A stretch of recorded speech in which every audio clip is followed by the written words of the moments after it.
Welcome to another episode of the Life Creative Podcast. This is a show dedicated to helping you get the most from your creativity, offering you inspiration, suggestions, and discussion. So let's get on with the show. How's it going, everybody?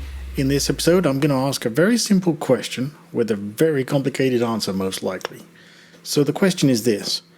If something is generated by a machine, and in this case a computer, is it still art? And that is not an easy answer, right? Because machines are getting so good now that it's almost impossible sometimes to tell the difference between something that's made by a machine or something that's made by a human. Now, as an example, this podcast I'm recording slightly differently than the way I normally would. I'm using a piece of software called Descript. It's Descript. Now, they don't sponsor this podcast or anything like that.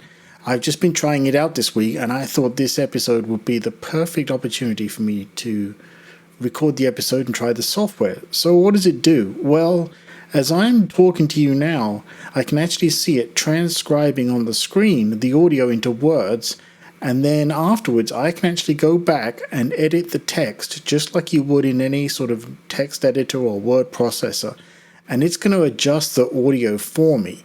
Now, it's a very complex thing, but it's a very simple procedure for the machine to work through and do that. The interesting thing is, though, we have machines out there with machine learning and artificial intelligence that can now analyze pictures by artists and then simulate that technique. And, same with audio. We have machines now that understand music and can generate music along with generating text, right? There are ones out there that can analyze the works of authors and create works that they're not perfect, but they're in the vibe, if you like, of the author. So that's really where the question came from, right? If a machine generates it, is it still art? And I'm going to argue that yes, it is, because someone had to make the software or the hardware that generated that artwork, right? Whatever it may be. So in that sense, it's always driven by a human. It's just the human giving a series of very complex instructions to a machine and then letting the machine take those instructions and generate something from it. Now, we interpret it as art because that's what we do, right? We hear things, we see them, all of that kind of stuff. To a machine, it's just a series of ones and zeros, right? So I think it's still art, and I'd be curious to see what you think about that. And I'm also very curious to see where this goes. We're moving at a very rapid pace with artificial intelligence and machine learning, which are two different things.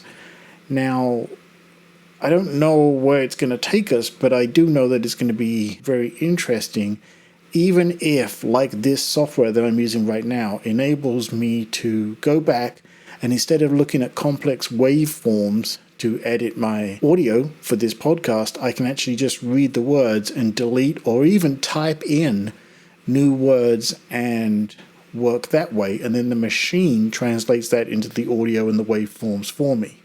It's crazy to me that a machine can analyze my voice and then construct entire new sentences based on that analysis. It's not perfect, but I tell you what, this software is pretty darn good. And I am sure there are lots of tools like this out there. I'd love to hear your thoughts on this. You can reach out to me. You can go to peterwitham.com/contact. Let me know what you think. I'd love to hear your thoughts. This is a very complicated subject, right? And a very sensitive one to those who create things and then, get in these somewhat heated discussions sometimes with people who generate tools that then generate art. Take care of yourselves. I will speak to you in the next one.